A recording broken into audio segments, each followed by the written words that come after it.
What up, gamers? I don't know what it connects to the youth these days. What's appealing to the younger crowd? I don't know. Well, anyway, welcome back to World History with Mr. Ansharsky.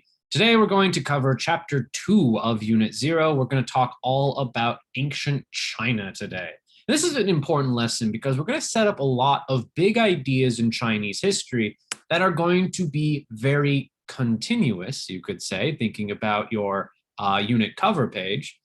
We're going to talk about a lot of things that are going to remain the same, as we'll see throughout the year, in Chinese history. But your bell work is on the screen. It's basically asking you to reflect on yesterday. What's the different understandings of the natural world that Mesopotamia, Egypt, and the Indus River Valley all came up with? Their scientific knowledge, that's what I'm asking you to compare. All right. So today we're going to talk about ancient China, and we're going to go through some big philosophical, religious, and political ideas that are going to be very important throughout all of Chinese history. So the lesson objective today, appropriately, is being able to explain the origins of major political, cultural, and philosophical ideas in ancient China. But like we did in our last presentation, let's take a look at how geography is going to impact developments in Chinese history.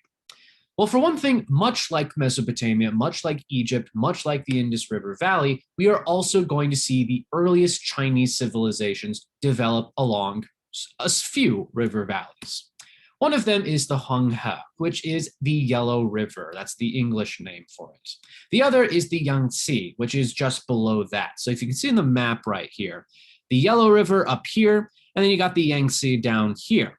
So in this kind of river area, we are going to see the earliest documented examples of Chinese civilization, roughly popping up around the same time as Mesopotamia, Egypt, and the Indus River Valley.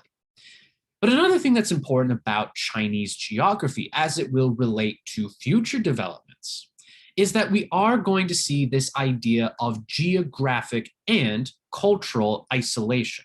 So as a result of that, China is going to be a very distinct cultural entity. And there are several geographic limitations to why China is kind of isolated. For one thing, you got the Gobi Desert up here in Mongolia, around the border with Mongolia. Another thing, we have the Himalayan mountains, of course, down here in the region of Tibet, which is going to be a major geographic isolation from, say, India, from the Indus River Valley. We also have the Mongolian steppes up here. And the steppes, essentially, those are grasslands where we have a lot of horse traders, especially nomadic societies, like we will see later, the Mongols under Genghis Khan. But as a result of this geographic isolation, we are going, no, you cannot bite my finger. We are going to see cultural isolation in China as well. China has a very distinct cultural identity compared to other places around the world. And it's going to be extremely unique because obviously China has one of the largest populations in human history. And this idea of the Chinese perception of themselves, especially from isolation from the rest of the world, we sometimes are going to see references to China as the Middle Kingdom, meaning that kind of the world revolves around China, at least to Chinese people, and this kind of sense of Chinese isolationism. But let's take a look at some of the earliest political entities that are going to exist in China. The first, and probably least likely, and you'll see what I mean about that in just a second, is the Shah Dynasty. The Shah Dynasty is going to, historians don't really know if it existed or not. That's the long story short. And partially that's because there are no written records related to this period of Chinese history. We have a lot of data about other eras in Chinese history, partially because of written records. And for that reason, China is considered one of the more continuous civilizations in world history. We are going to have a rough idea of China for much of world history, including until the present day, obviously. But based on the archaeological evidence, We know a little bit about early Chinese civilization along the Yellow River, along the Hangha River. For one thing, we have a rough understanding that there was a rigid class structure, and we can tell this based on buildings that were left behind based on the archaeological record. So we know that there was a kingship, we know that there was nobility, we know that there were also slaves that were especially common in ancient China. My friend, my brother in Christ, you cannot bite me all the time. We know that there's evidence of bronze working. We know that China is rich in natural resources, and that's going to be true throughout Chinese history, but they're rich in bronze as well. They're going to develop it independently, actually, from other places, like in the Indus River Valley, like Mesopotamia. We also know that China has access to horses and that there is a strong horseback riding culture, especially in the northern areas, especially closer towards the Mongol steppes. But we also know that there's irrigation, especially of two major crops in Chinese history. And one of them, of course, is rice. Rice is going to be very prominent, especially in lower China, which is kind of below the Yangtze River. But we also have a grain known as millet. And millet is kind of like rice in a way, but it's going to be mainly associated with the north of China. Yes, you are a baby. The Shang Dynasty, if it existed, is going to eventually collapse. It's going to most likely collapse due to internal rebellions, due to also outside invaders, namely by Central Asian nomads. I'm going to use that acronym a lot. This is the acronym of CANS, Central Asian nomads. But let's take the look at the first documented rule in Chinese history, and that is going to be the Shang Dynasty. The Shang Dynasty we know of records because this is the earliest instance of Chinese writing that is still translatable and is still kind of able to be discovered to this day. So early Chinese writing is what we call pictographic, meaning it's loose images that roughly translate into a word, for example. So an image that kind of looks like what it's supposed to depict, much like hieroglyphs in a way. And much of Chinese writing is going to be recorded on what we call, my friend, what we call oracle bones. And you can see an example of that right here. With this Chinese writing, it's very fine, but you can see it along this bone of an animal. This is going to be often found in these big pits that we call oracle bone pits. And they're recordings of political developments, of economic transactions, of cultural works of writing. And we know that there is going to be a kind of formalization of religion during the Shang Dynasty. We have this kind of development of the Chinese notion of Shandi, which is a vague kind of, my friend, which is my God, all right. You are so needy. All right. So the Shang Dynasty, of course, one of the first documented periods of rule, we know that there is this rough concept of the divine, of the heaven, as it's called in Chinese traditional religion. And we know another aspect of Chinese religion is going to be the idea of ancestor worship, that the ancestors have to be respected, that there are temples built in their honor. This is a major component of Chinese traditional religion. But as a part of this, we get this notion of the divine right yet again. And in this case, it's called something known as the mandate of heaven. Essentially, it's permission from heaven, Shandi, to govern on earth. That's one of the ideas we can associate with the Shang Dynasty. We know the Shang Dynasty is going to be much more complex in terms of its economic organization because we see the development of my friends, you cannot bite that. All right. We see the development of luxury goods. And luxury goods are things you don't really need for a day-to-day living, but are an example of how complex economies were in ancient China. And this is primarily around luxury goods like silk. Silk requires weaving. It requires a degree of manufacturing with looms. We have jade, which is, of course, a precious gemstone, which is used in jewelry primarily, but we also have various precious metals like silver, like gold, these sorts of things. The Shang Dynasty most likely declined for two reasons. One, outside invasions by, you guessed it, Central Asian nomads. That's a major continuity in Chinese history. Watch out for Central Asian nomads. And internal divisions. There's going to be a big civil war that breaks out during the Shang Dynasty, and it's going to occur during what we call the Zhou Rebellion. And during the Zhou Rebellion, there's a dude, his name is Wen. He's the count of a region of China known as Zhou. And he is going to lead a revolt against the Shang kings, and he's going to establish his own kingdom. And we're going to see the next major dynasty in Chinese history, the Zhou Dynasty. Speaking of which, and the Zhou Dynasty is going to be one of the most influential in that it is one of the longest dynasties in Chinese history, one of the longest continuous dynasties. So the same family in charge of the same country for a period of about 600 years or so. I might have to do my math again on that. But the Zhou Dynasty, as I said, is going to emerge largely due to this Zhou rebellion under the Shang Dynasty. And the son of the initial rebellion leader, Wen, his name is Wu, he is going to emerge as the king of China. He unites all these different factions under his rule. But in order to kind of justify why he became king, we're going to see a new philosophical concept emerge in China, and that is something known as the Dynastic Cycle.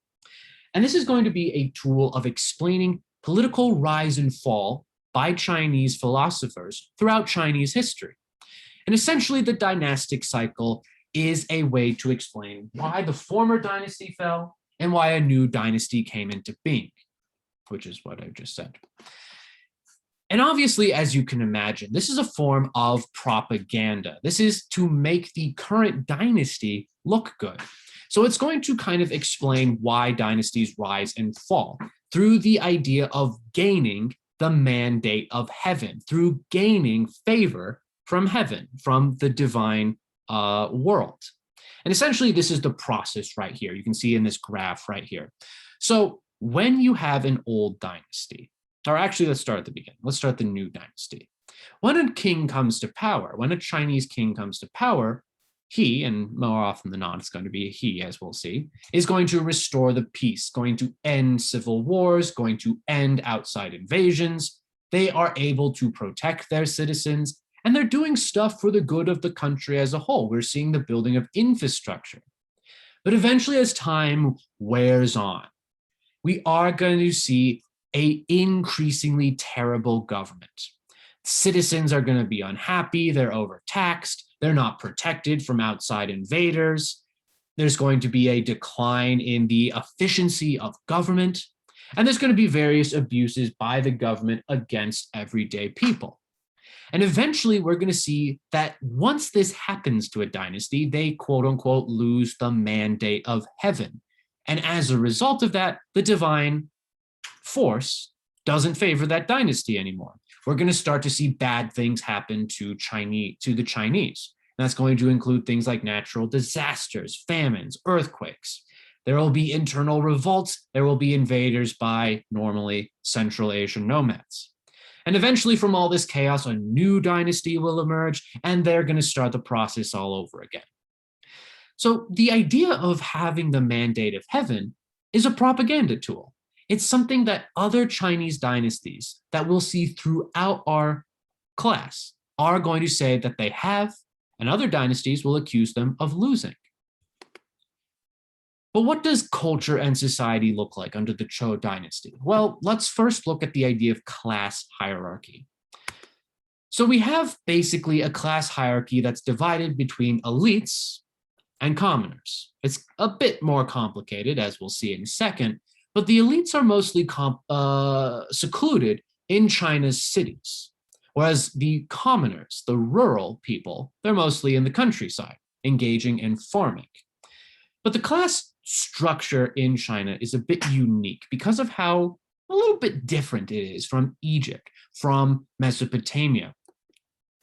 On top, there's the nobility, of course. These are people who are given titles to own land. They are nobles. They are a part of noble families. They have birthright privilege. But below them are what we call the four occupations. And this is this list right here that I have on the screen. On the top, we have the shi, or the scholar gentry. And the scholar gentry essentially are educated, literate individuals that are going to be involved in government. They are landowners, they are educated, and they are working in government. They're in charge of tax collecting. They're in charge of the post office. They're in charge of making sure roads are built properly. They do all the government stuff while the king and the nobles rule China. So we have the shi, the scholar gentry, and this is a term we'll use throughout AP World and when we talk about mostly pre-modern China. Below them, we have the nong, the artisans, the craftsmen. These are going to be people who are associated, of course, with metalworking. Below them, the peasant farmers, and below them are actually going to be merchants. So a big kind of cultural distinction in China is going to be a mistrust, actually, of merchants in their society. Merchants are seen as not honorable because they have to charge high prices. So unlike places like Egypt or Mesopotamia, merchants aren't very well regarded as influential figures in society. In terms of culture, Mandarin is the standard of the Chinese language. It still is today. There are different dialects of Chinese, but Mandarin is the most commonly spoken, especially in the north of China. We know that in accordance with this idea of ancestor worship, that there are elaborate tombs that are built, shrines dedicated to people's ancestors, to their family. And we also know that the economy of ancient China under the Zhou Dynasty was mostly associated with kind of things related to manufacturing, things like metalworking, which is called metallurgy, silk manufacturing, making silk into screens, into clothing, but also, of course, agriculture, mostly dealing with rice and millet yet again. In terms of gender, we have to look at this idea of patriarchy because of how ingrained it is in Chinese history, for much of Chinese history. So in terms of gender, things are very hierarchical. It's an extreme patriarchy, you can almost characterize it as, with men on top, men being preferred, and women below them. There's the dominance not only within the family, but in society as a whole. Women are expected to remain private citizens, not even citizens, private individuals that are not associated with anything really outside the family. So we definitely can see this through things like arranged marriages. Women have to marry a certain suitor, a certain husband to fit the needs of the family. The family is a big institution in ancient China.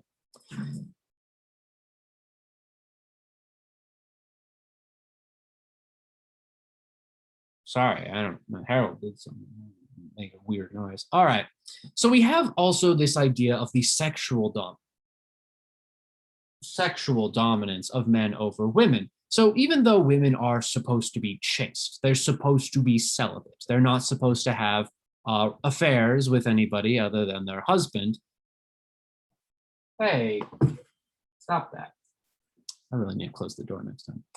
So we have this expectation for women to remain single, to remain with their partner, their husband, I should say, whereas husbands are kind of allowed to take up concubines. And concubines are essentially people you're not married to, but you have a long-term sexual relationship with. And oftentimes concubines produce sons for inheritance because males in general are preferred over women, as I just said. But in addition to the idea of having a very strict put together family unit, you also have extreme kind of focus on keeping families together in the same household. Remember, ancestor worship is a big part of Chinese traditional religion. And as such, there is extreme deference, extreme honor that's placed on older people, older generations. And you want to take care of them in the same household as you. In terms of politics, what does the Zhou dynasty look like? Well, it's going to adopt something that we will talk about a lot in world history, and that is feudalism. In Chinese, the concept is roughly translated as feng xia. So feudalism is a form of decentralized government. And what does that mean? Well, essentially, under feudalism, the king is going to grant land and local power to the nobles, who are called the vassals. And in exchange for that land and for that local power, the vassals or nobles have to pay taxes, they have to give military support, and they have to pay homage or loyalty to their king. So feudalism is a way of kind of making, kind of delegating power to local individuals. And on top of that, to kind of manage and make sure that the nobles are doing what the king wants, we see the creation of a bureaucracy that's basically administering government. They're doing the stuff that government is supposed to do to make it work, like collecting taxes, like delivering the mail, like making sure roads are built. All of that is a part of the bureaucracy.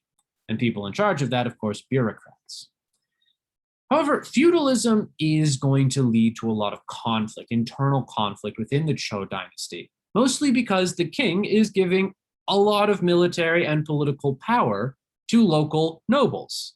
And these nobles, if they feel that they don't like the king, they're just going to say, I don't want to listen to you. So we see this kind of instability as a result of feudalism in ancient China. Nobles want to have their own independent power from the king. And as a result of this weakened implementation of government, China's not going to be very unified when it comes to invaders from the outside, especially Central Asian nomads. However, I'm going to put in a good word for feudalism as a counter-argument. Feudalism makes sense when you have a big empire. When you have a big empire, you don't want to kind of always be there. And it's impractical to do that. So you're going to delegate power to people who know their local areas best. It makes sense in a way. However, of course, this is going to lead to decline and instability in the Zhou dynasty. And this is going to lead to a period of Chinese history known as the Warring States period, in which we are going to see the breakup of the Zhou dynasty into different independent countries, into independent states. And these states, they were formerly nobles under the Zhou dynasty. They're all going to compete with each other for dominance over more land, over more territory in China. And as a result of that, we are going to see a lot of invasions and conquests by these different regional powers. But when there is all this instability, sometimes it spills over into areas outside of China, namely those Mongol steppes. And we are going to see invasions by Central Asian nomads, these groups of people who are going to invade and further cause instability. No one seems like they're able to take charge of all of China. China is whole again, it broke again, to quote the history of the world, I guess. However, after the Warring States period, we are going to see the rise of the Qin dynasty. And the Qin, they are going to be the first imperial dynasty. We'll talk about what that means at the end of this unit. And they are going to kind of say, feudalism kind of sucked. Let's make a much stricter, a much more put together, authoritarian form of government. So think about this question right here. What kind of political system did the Zhou dynasty use? And why was it, was it effective? Why or why not? So now we're going to take a look at philosophy and religion in ancient China. We're going to first look at Chinese traditional religion before we look at philosophical ideas. Well, a major component of traditional Chinese religion is this notion of the cult of ancestors, the idea of respecting one's ancestors as a form of religious observance. And this is something known as filial piety. And essentially, filial means family, piety is the worship of ancestors, the respect of their elders, the respect of patriarchy.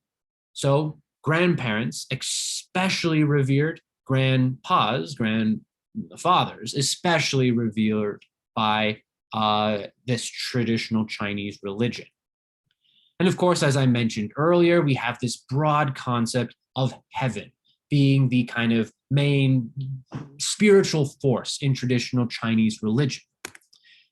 But a major question that a lot of Chinese philosophers and religious thinkers are asking is, how do we make a perfect society? They're looking at, say, the instability of the Warring States period, and they're thinking, how can we provide a sense of continuity and respect for our elders and traditions?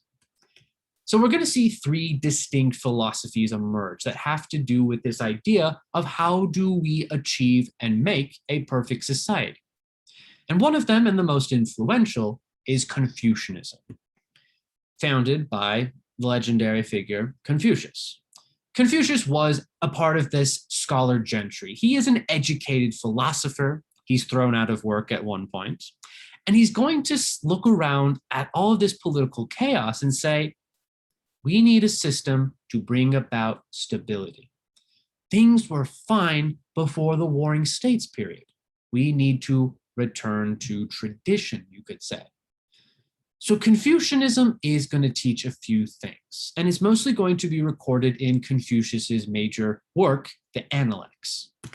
And essentially, the Analects are going to teach good morals and ethics. They're going to teach things like trustworthiness, loyalty, bravery, cleanliness, reverence. I'm trying to remember the Scout Law. But they're revering these ideas of what makes a good person. Well, a good person is courteous to their elders. A good person is friendly to their neighbors. A good person is reverent in their religious practices. So much less than a religion per se, Confucianism is more of a philosophical way of thinking about life, about ethics and morals. And the main reason why Confucianism is so concerned with morals is that it's concerned with the political stability of China. So the thinking of Confucius is that in order to bring about stability and morality in all of China, we need to perfect the individual at home. So if you aren't being a good person at home, how could you be a good citizen? How could you be a good member of society? And when you think about the political implications of this, Confucianism is saying that leaders have to lead by example, that in order to bring about a moral and just society, you need to have moral and just leaders who are following all those wonderful morals and ethics, things like courteousness and friendliness and cheerfulness and thriftiness and cleanliness and bravery and reverence. But another major aspect of Confucianism is the question of how do we achieve those morals? Well, you got to study what other philosophers think is moral and ethical. So a big component of Confucianism is education. You have to be able to read what our ancestors wrote. And you can apply that education to yourself by improving yourself to become more ethical, more moral. But there's also a component of this idea of stability, that people have obligations to themselves, to their family, and to their community as a whole. So everyone has a responsibility in and a role in their community, including and especially women and children. And the responsibility of women and children is to listen to their fathers, is to listen to their husbands. So we're seeing how religious ideas are being used to justify ideas of patriarchy, ideas of political respect and class hierarchy. But Confucianism is extremely important for a few reasons. For one thing, it's a major philosophical idea that spans across Chinese history. The idea of having Chinese dynasties lasts until 1911, until the 20th century. And always a part of that is the idea of Confucianism, is the idea of traditionalism and respect for one's elders. But with Confucianism and their ideas of education and self-improvement, we have this idea that there is possibility for social advancement. I can advance beyond just being a farmer. I can learn to read, I can learn to be a Confucian scholar. However, again, who is able to read is oftentimes based on who has the time or the financial capability to become educated. So while there is the possibility of social mobility, how realistic is that? Well, the pessimist says not really, but there's a chance. Confucianism, as we'll see throughout this class, is going to be adopted by almost all of the Chinese emperors as a way of creating a stable society. As we'll see with our next Chinese dynasty, the Qin and the Han dynasty, they're going to say that in order to be a government worker, you have to pass a test that has to do all with Confucian ideas of morals and philosophy. So Confucianism is the political basis for future Chinese dynasties. And then here's a video from TED Talk. It's kind of covering Confucius and what his background and its influence on Chinese history. Another major philosophy that will emerge is Taoism. Taoism, or Taoism with a D as it's sometimes spelled, was founded by Lao Tzu. Lao Tzu was also a Chinese philosopher. And he's going to write in his book, The Classic of the Ways of Virtue, as a kind of response to Confucianism. Taoism is going to say that Confucianism, with all of this idea of hierarchy and obligations and duties, it's a little too strict for the Taoist taste. In fact, Taoism is going to stress that beyond having this idea of set hierarchies, we kind of need to go with the flow, if you will. We need to be harmonious with the idea of change. Things change all the time, just like nature. So the idea of being in sync with change is very much a major component of Taoist philosophy. And that's especially expressed in its most famous symbol of yin and yang. The yin representing the light, representing, I believe, men or women actually, representing the light, representing women, representing nature, as opposed to the yang, which represents ideas of humanity, which represents ideas of masculinity, which represents ideas of chaos, these sorts of things. That there's always going to be a balance between opposing forces. And the whole point of Taoist philosophy is to try and find that middle ground between the yin and the yang. Taoism is also going to be against formal education. It's more about individual learning and understanding through experience, through instinct, very much in sync with natural, nature-based learning. And also part of this nature-based learning is understanding that middle ground between opposing and polar forces. It's understanding the way, or Tao. And as a part of understanding this individual approach to balance, we are going to see an intense focus on the spiritual world, on what we call mysticism. And mysticism essentially is kind of appealing to the spiritual world. It's not exactly the exact letter of the law in an organized religion. It's more about spirits in nature, of harmony in nature, rather than strict organized religion. There's astrology, of course, that's related to mysticism, how nature impacts internal developments. There's the idea of conducting ceremonies outside the public view and for one's personal enrichment. The final philosophy is more concerned with political organization, known as legalism. And legalism is also a rejection of Confucianism, but it rejects the idea that people can improve themselves. It's against idealism. It's very much a pragmatic or straightforward ideology. It's a political and social philosophy that argues a few things. For one thing, humans are basically bad. Humans are inherently and unchangeably bad.